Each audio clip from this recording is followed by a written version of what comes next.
Meus amigos, eu sou André Pugliese, coordenador do 12 Esportes, o site esportivo da Tribuna e da Gazeta. Estou aqui com dois dos mais experientes e mais importantes comentaristas, jornalistas, cronistas, como queiram, do futebol do Paraná. E muita gente sempre me cobrava em todo lugar: pô, mas por que vocês não fazem algo com o Carneiro, com o Mafuz, tem que reunir os dois?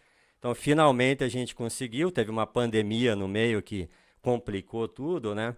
Fazer no ambiente virtual, a gente sabe que não é a mesma coisa. Então, finalmente conseguimos reunir aqui ao vivo e a cores Carneiro Neto e Augusto Mafuz para tabelar aqui sobre o futebol paranaense. Primeiro eu quero perguntar para os dois e agradecer a presença do Carneiro e do Mafuz.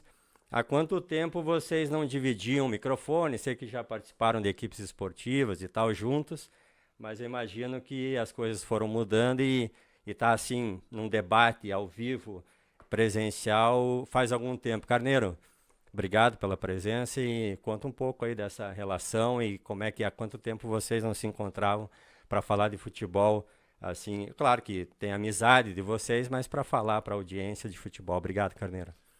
Ok, André, um abraço a todos.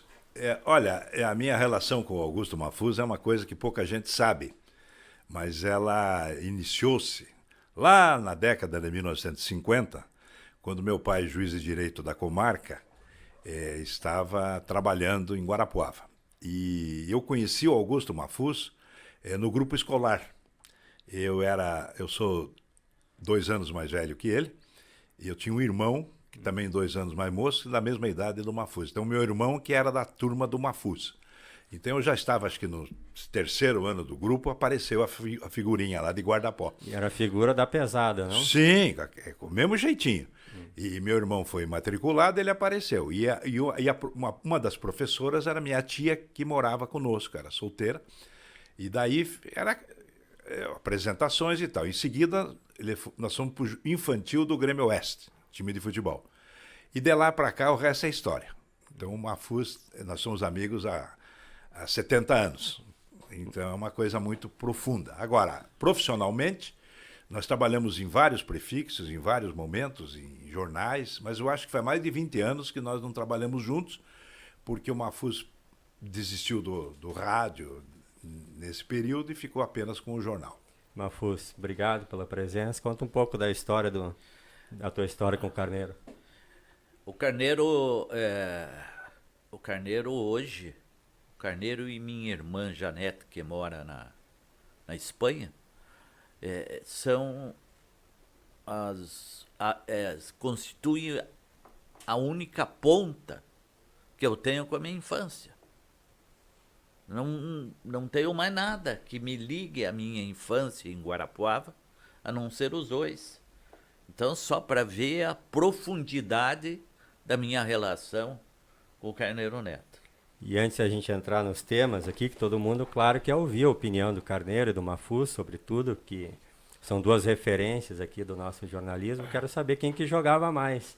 Carneiro ou Mafuz? Quem que era melhor de bola? Eu era reserva do Eu era Carneiro. titular. Então acho que aí a gente já tem a resposta. Exato. Mas o Mafuz não chegou. Não cheguei. Ele tinha condições físicas, né? Ele não tinha corpo de atleta, ele tinha corpo de repórter. Mas era mas um repórter brigão, né? Sim, mas eu joguei, né? Fui campeão juvenil pelo Grêmio Oeste em 1962.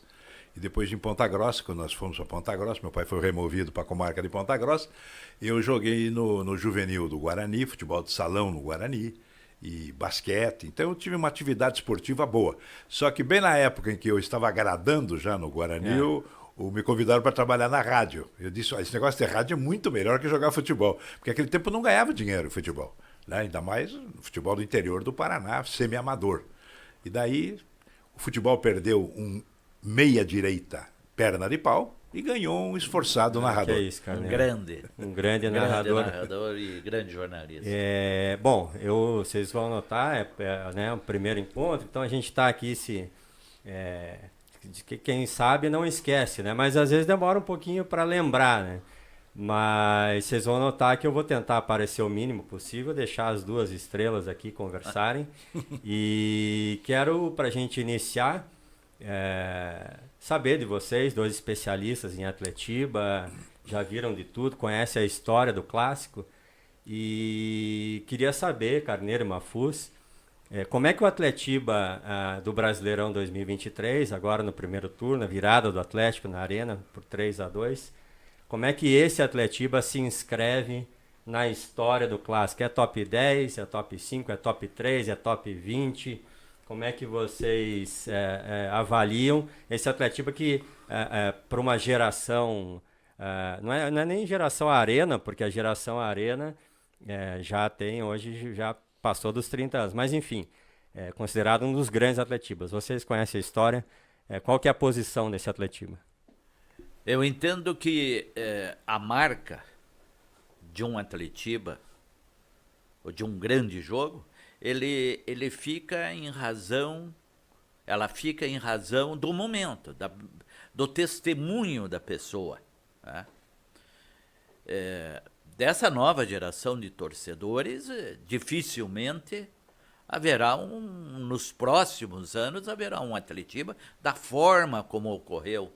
Nem tanto pelo resultado 3-2, mas da forma como o resultado aconteceu no último minuto. O sonho é ganhar no último minuto. Naquelas conversas de botequim, de colégio. Da minha geração, por exemplo, da geração do Carneiro, o que marcou foram os 4-3 do Atlético sobre o Curitiba no Couto Pereira. 71. E houve reviravolta naquele jogo também. O Curitiba, né, abriu 2-0. Exato. E daí o Nilson Borges perdeu um pênalti e terminou o primeiro tempo. Mas no finzinho, aliás, antes de terminar o primeiro tempo, o próprio Nilson fez um gol. Aí terminou 2-1. No segundo tempo, o Atlético veio com tudo. Sicupira, aquele pessoal da época, e virou o placar para 4-2. E no último minuto, o Paulo Vecchio, que havia feito o gol do título do Curitiba sobre o Atlético em 1968, fez o gol do Curitiba e terminou 4-3. Esse jogo foi para a história, porque eu acho o seguinte, o jogo de futebol tem 3 características. O jogo é bom ou é ruim, e tem o jogo histórico, que vira história. Exato. Então esses 2 Atletibas viraram história. Agora, tem os Atletibas de decisões de campeonato, tem os Atletibas que marcaram. Mas realmente esses 2 Atletibas, o de 1971 e esse de 2023, ficam entre os 5 maiores, fatalmente. Aliás, o último, eu diria até que foi mais emocionante, foi mais desconcertante. Você acha que foi mais do que os 4-3? Mexeu mais, porque o 4-3 foi meio... Aconteceu a coisa naturalmente. O Atlético conseguiu fazer um golzinho no final do primeiro tempo e diminuiu para 2-1 contra. No início do segundo tempo ele empatou, daí na sequência ele fez 3-2, 4-2, quer dizer, foi naturalmente superior ao Curitiba. Até que o Curitiba, no desespero, no abafa, fez o terceiro. Esse Atletiba não. O Curitiba ganhava o jogo 2-1, 45 do segundo tempo. Quer dizer, vamos ver quanto é que o árbitro vai dar. De acréscimo e acabou. Porque isso, na cabeça do jogador, pelo menos na minha formação de entendido de futebol, modéstia à parte, é isso. Chegou aos 40, acabou o jogo. Ninguém passa da intermediária, é pau no cara. Aí o que aconteceu? O Curitiba afrouxou. Curitiba afrouxou, porque os 2 gols do William Bigode e do Canóbio, a jogada do Eric em cima do Henrique, aquilo ali é desatenção, aquilo ali é falha do jogador. Aí não tem treinador, não tem presidente, ninguém consegue. O jogador, ou estavam cansados, me parece que é o caso do Henrique, que é um jogador já com uma certa idade, mas que foi um absurdo, foi porque o torcedor do Atlético estava resignado. Pô, vão perder para os coxa, na Arena, na Baixada, e ficaram ali quietos. Daqui a pouco, pá, explode tudo, em 5 minutos. Agora, essa geração que marcou, que vai ser marcada, ou já está marcada pelos 3-2 recente, vai ter que explicar o improvável Canóbio, né? Mas o gol é do Eric, né? O próprio Canóbio, né, gentilmente, ele reconheceu, nobremente, exato, que a jogada foi toda do Eric. O Eric acreditou, ganhou do Henrique e deu pro Canóbio, faça o gol, filhinho. Só faltava o Canóbio se atropelar tudo. Mas dizem que aquela bola ali, quando ela chega, parece que o fluxo de sangue na perna desaparece. Não é tão simples, né? E jogadores do passado, grandes jogadores, me falavam: Carneiro, você não tem ideia, dá um branco na vista, você não enxerga nada. Eles chutam, é muito instinto, né? O futebol é muita intuição e essa parte da facilidade, da mobilidade que o atleta tem. Mas foi fantástico. Eu quero, inclusive, puxei esse assunto em cima da coluna do Augusto Mafuz, no Dois Esportes, que já identificou, né? Porque é natural, a gente que já viveu muitos atletibas, sempre tem uma tendência assim, a talvez relativizar um pouco, porque conhece muita história. Mas é importante você ter essa visão do torcedor de hoje, né? Do atleticano, do Coxa Branca, que enfrentou ali um trauma, que ainda está começando a se relacionar com a história do clássico. Mas a nossa geração, a minha e do Mafuz, nós acostumamos a ter muitas experiências diferentes. Por exemplo, a final de 1968, para quem não lembra, ou quem não tinha nem nascido, né? Eu era repórter na época eu iniciei a narração depois. Então o que aconteceu? O Atlético venceu o Curitiba no torneio Jofre Cabral e Silva, que apontaria o representante do futebol paranaense no equivalente ao Campeonato Brasileiro, o torneio Roberto Gomes Pedrosa. A CBD, na época, não podia esperar a final do Paranaense. Então fizeram em uma semana um triangular. Atlético, Ferroviário e Curitiba. O Atlético bateu o Ferroviário 1-0 na Vila Capanema e 2-1 no Curitiba no Alto da Glória e ganhou a vaga. Por isso ele disputou, mesmo sem ter sido campeão, o Robertão de 1968. Pois bem, terminou o Atletiba ali, no outro domingo teve Atletiba de novo, aí pelo campeonato. Né? Aí o que aconteceu? O Atlético se achando, se descuidou, o Curitiba que ganhou. O Curitiba ganhou no Alto da Glória. Como o Atlético não tinha iluminação e a baixada era muito pequena, o segundo jogo ele mandou na Vila Capanema. Aí estava vencendo por 1-0, provocando uma terceira partida. Gol do Zé Roberto. O Zé Roberto, que era um grande centroavante. Aí o que aconteceu? Aos 45 do segundo tempo, Paulo Vecchio subiu mais do que o Bellini, mesmo processo do Henrique. Aí, o Bellini já com 40 anos, não subiu igual o Paulo Vecchio. O goleiro Gil ficou no meio do caminho e o Paulo Vecchio empatou. Empatou e o Curitiba foi campeão. O que aconteceu? A mesma explosão, só que do outro lado. A torcida do Curitiba comemorou um título também maravilhoso naquela época. Mafuz, até em cima disso, né, do Carneiro puxar esse Atletiba de 68, eu queria que você lembrasse algum Atletiba, do ponto de vista do atleticano, talvez esse, você pode confirmar ou não, que tenha sido tão traumático quanto foi esse para a torcida do Curitiba, né, de ver escapar uma vitória tão importante num processo aí de Curitiba na tentativa de recuperação no campeonato e vencia até os 46. Quais um Atletiba tão traumático quanto você lembra do ponto de vista da torcida do Atlético? Do ponto de vista do Atlético, traumático se diz que o Atlético perdeu? Exato, que tenha sido uma tristeza. Não tenho recordação. Eu não tenho recordação, e nem tampouco o Curitiba. Porque... O que houve foi Curitiba e Colorado. No campeonato de 1979, no Alto da Glória, que o Colorado vinha embalado. Um bom time até.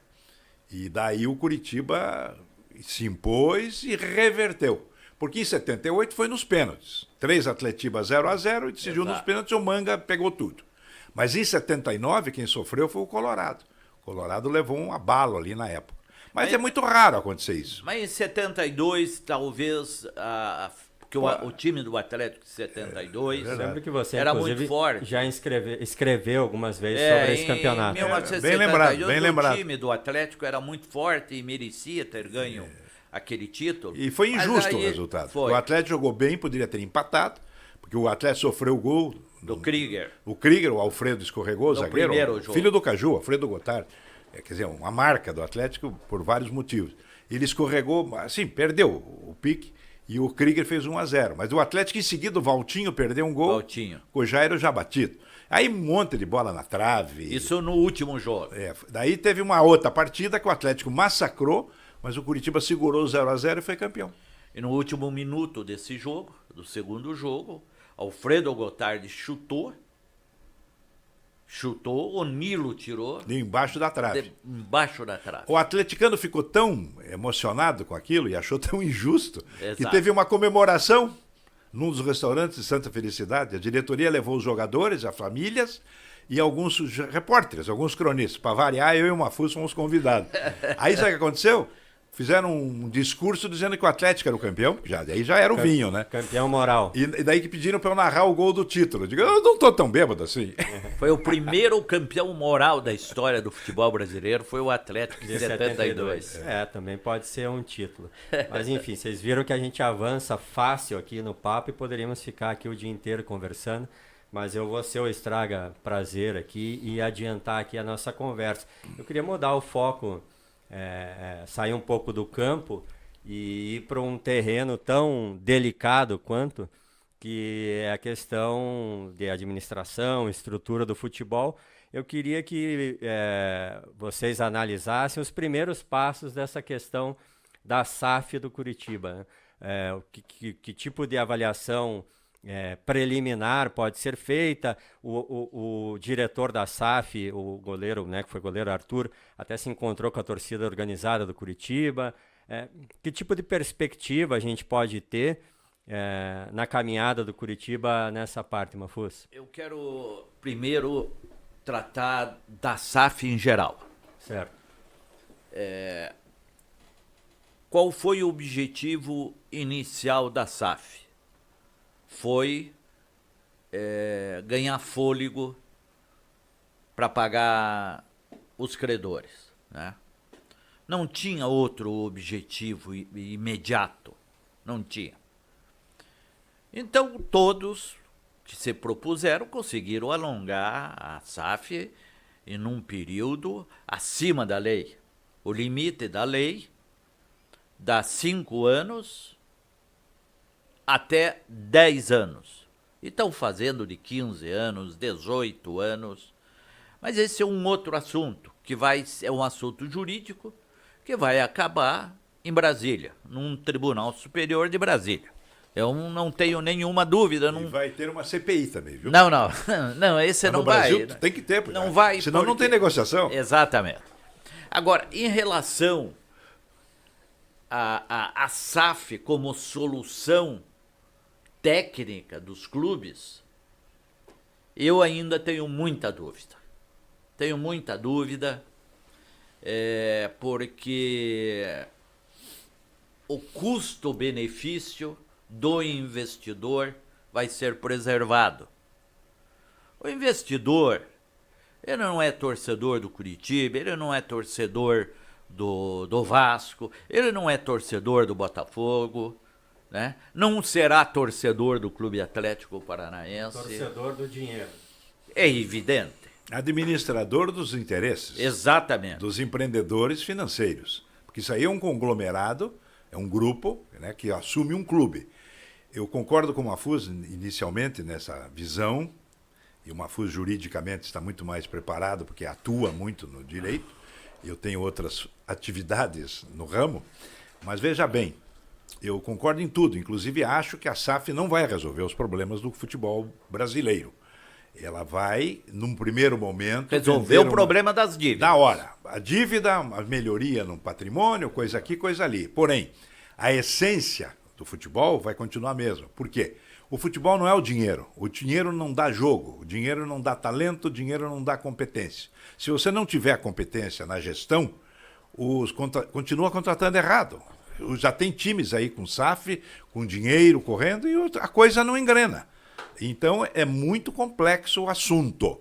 O que eu temo, meio que para ficar assim, o assunto que é um assunto espinhoso. O que eu temo é que no final da gestão os clubes estejam a zero. Estruturalmente, porque os gestores não têm compromissos, eles não são nem torcedores nem sócios do clube. Eu tô achando longos, é a mesma coisa alugar uma casa. Se aluga a casa, se entrega a casa bonitinha, ou a casa com algumas dívidas, que é o caso aí, e daqui 5, 10 anos, como é que eles vão entregar a casa? Será que vem tudo limpinho, tudo bonitinho, ou vem tudo quebrado? E Mafuz, a gente tem a impressão, assim, também, partindo para um aspecto quase elementar, assim, do futebol, e que talvez se entre em conflito com esses planos de clube-empresa e tal, que é claro que a gente entende a necessidade dos clubes se profissionalizarem administrativamente e tal. Mas que o futebol, ele é uma atividade, digamos assim, que é mais para gastar dinheiro do que ganhar dinheiro, certo? Mas, André, na Europa, há muito tempo, funciona. Estados Unidos, evidente. Os times de beisebol, de rugby, né, o futebol americano, são todos já de donos há muitos anos.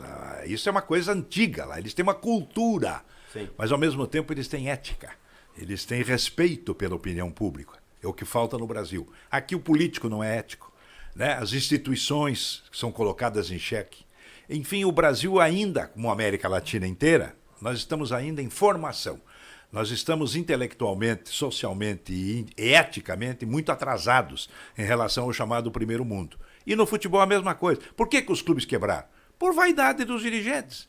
Gastaram mais do que podiam, sem fazer um cálculo. Por que alguns clubes são bem administrados?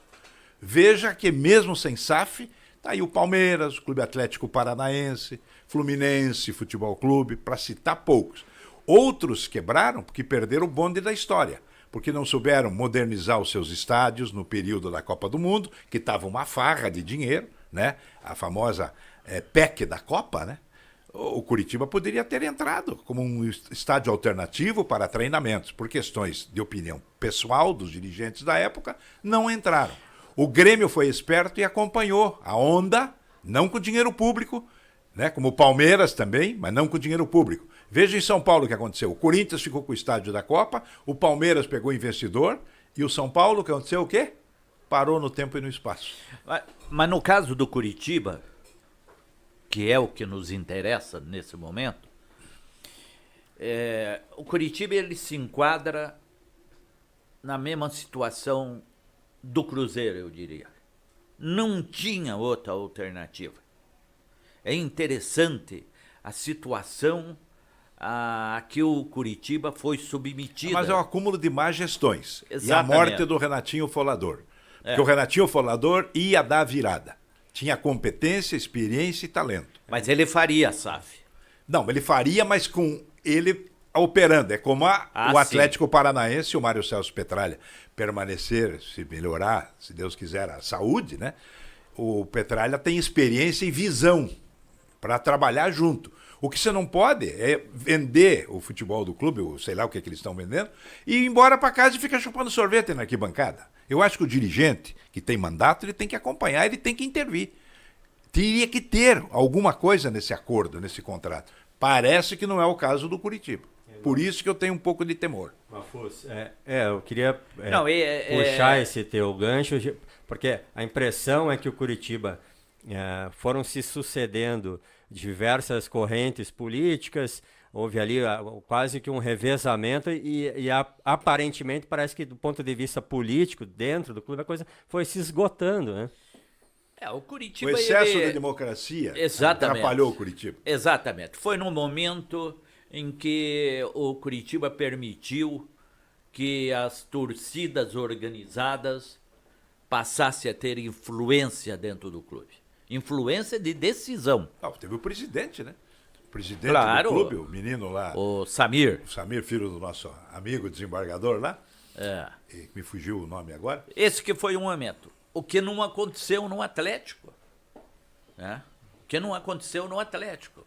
O Mário Celso Petralha, e quando o Mário Celso Petralha estava com aquele conselho que fez, que esteve ao lado dele na Revolução de 1995, já existia também uma pretensão da profissionalização. De profissionalização e de evitar que as organizadas exercessem essa influência. Então o Atlético criou a cultura de manter as organizadas fora da influência do clube.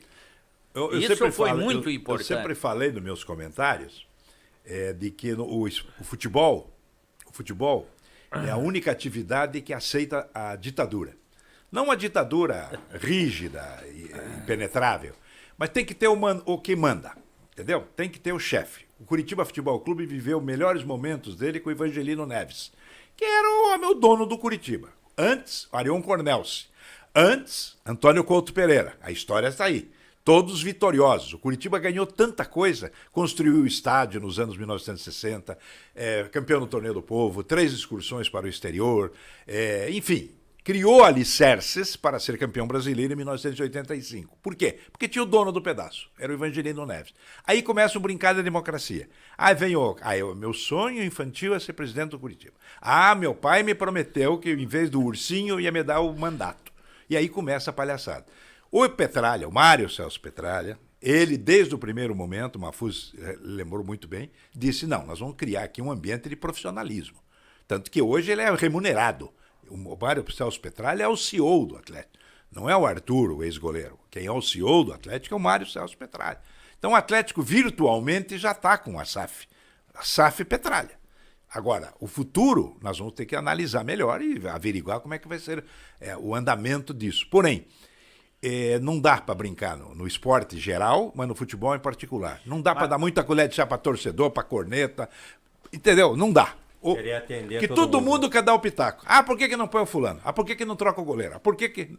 Amigo, para. Não pode dar... Sai daqui. No vestiário só entra quem tem acesso. Pois mas garantido. Agora está um pouco diferente do passado. Agora não tem cronista, eles não dão nem entrevista. repórter Claro, dando palpite. O Mafuz entrava no vestiário e perguntava pro treinador, escuta, você vai pedir demissão aqui no meu microfone ou só amanhã na sede? O cara, Mafuz, chorava. Mas que história é essa? Geraldino? O Geraldino. Mas no caso do Curitiba, não tinha outra solução. Por exemplo, no momento que o Mário Celso Petralha, por um motivo ou outro, for impedido de continuar, isso se ele não fizer a SAF, né? O Atlético tem reposição fora dos quadros da Baixada hoje. O Curitiba não tem essa reposição de pessoas. É impressionante, está aí.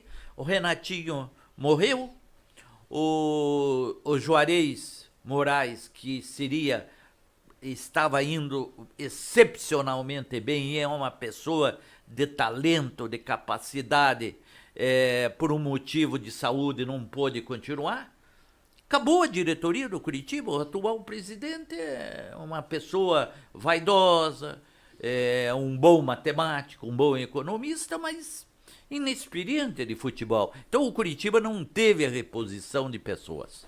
Carneiro e Mafuz, vamos completar o giro aqui pelos nossos 3 clubes aqui de Curitiba. E eu quero perguntar, o tempo passa rápido aqui, a gente precisa já ir para os finalmente. Então vamos ser sucintos sobre o Paraná Clube. O Paraná Clube voltará num período breve, a curto prazo, a ser um clube relevante esportivamente, que é claro que historicamente é importante, mas esportivamente o Paraná volta a ser relevante. Vocês acreditam nisso? Em quanto tempo? Qual que é a avaliação de vocês? Eu não acredito. Acho que o Paraná Clube tornou-se improvável a recuperação nos níveis em que nós imaginávamos quando ele foi formado. O Paraná, no início, lá nos anos 1990, ele ensaiou ser realmente chamava-se na época Clube Empresa. E tinha todos os indícios para isso, porque tinha um quadro associativo significativo, né, do Pinheiros, dinheiro em caixa, patrimônio, mas as gestões, as administrações desastrosas, a partir da virada do milênio, o Paraná teve 10 anos, vamos dizer, de glória e depois afundou, né? Por quê? Primeiro que ele sofreu um golpe que a metade dos associados, ou muito próximo disso, do Pinheiros eram atleticanos, porque frequentavam o clube socialmente, piscina, etc.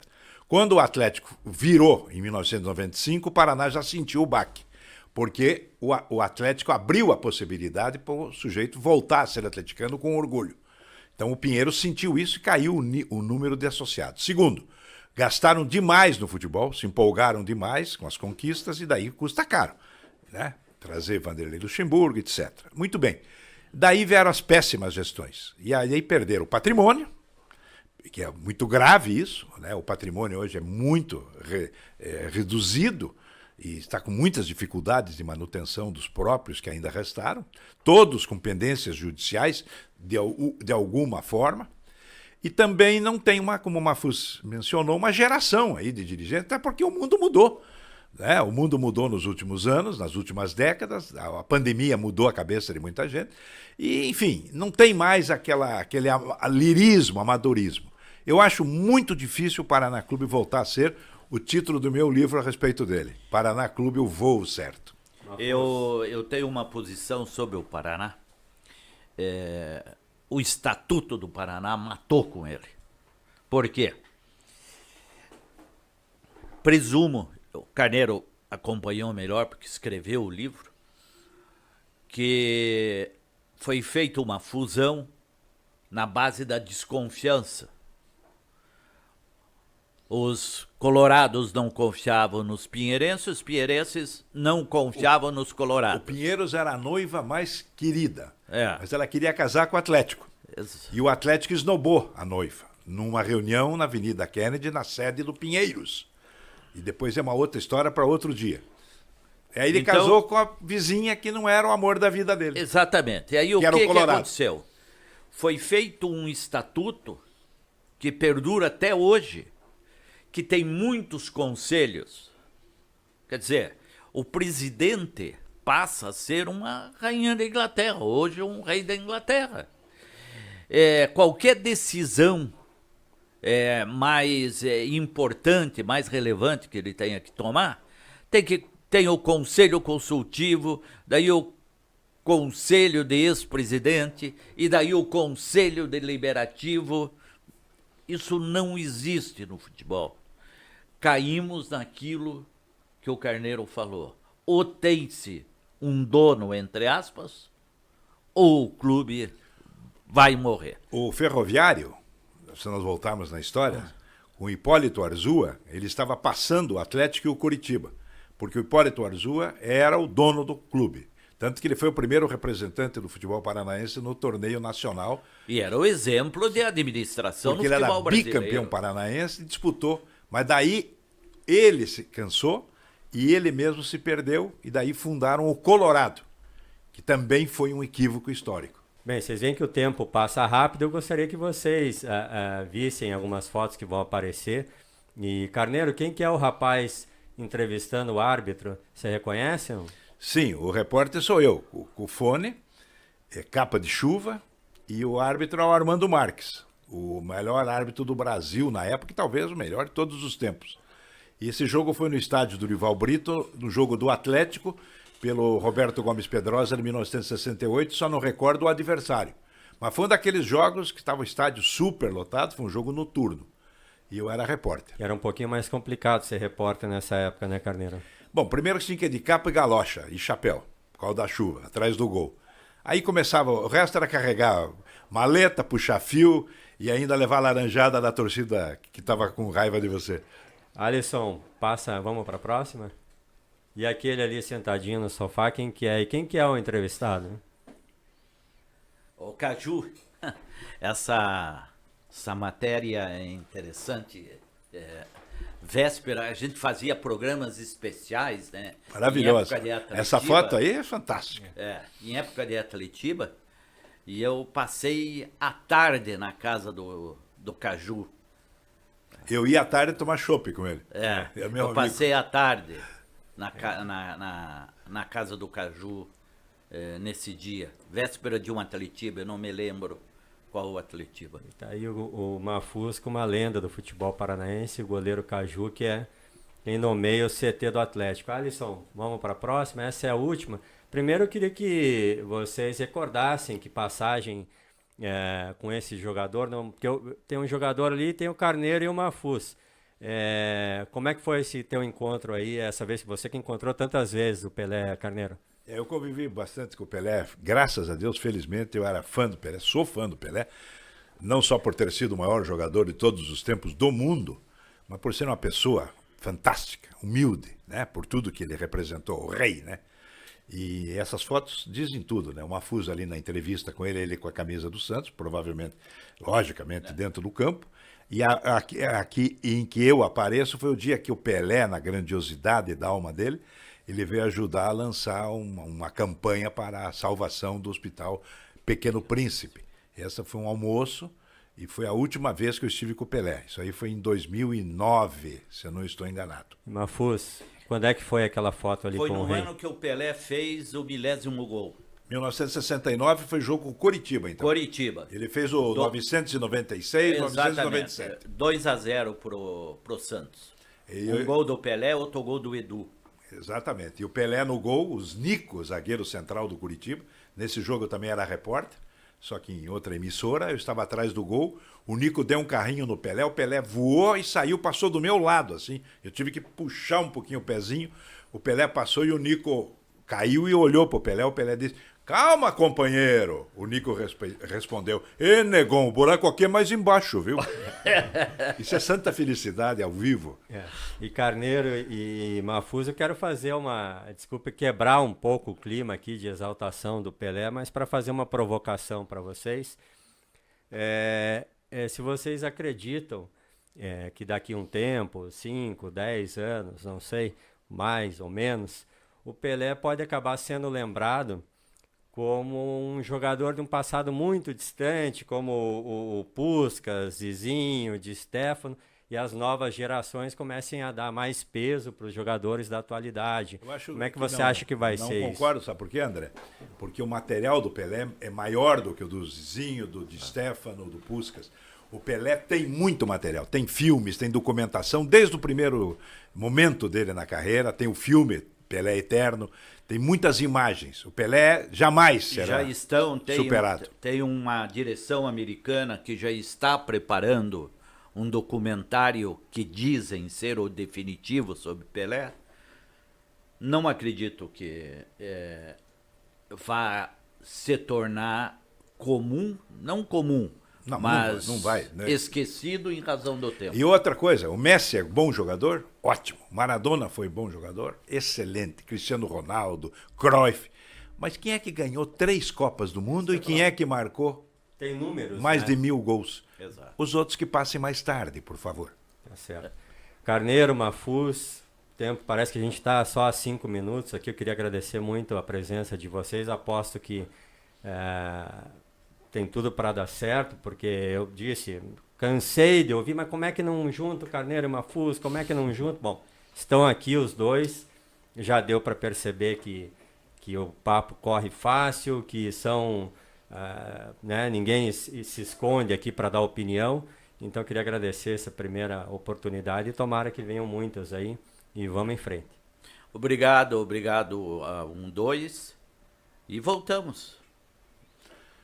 Foi um privilégio ter estado com vocês. Valeu, pessoal. Até a próxima.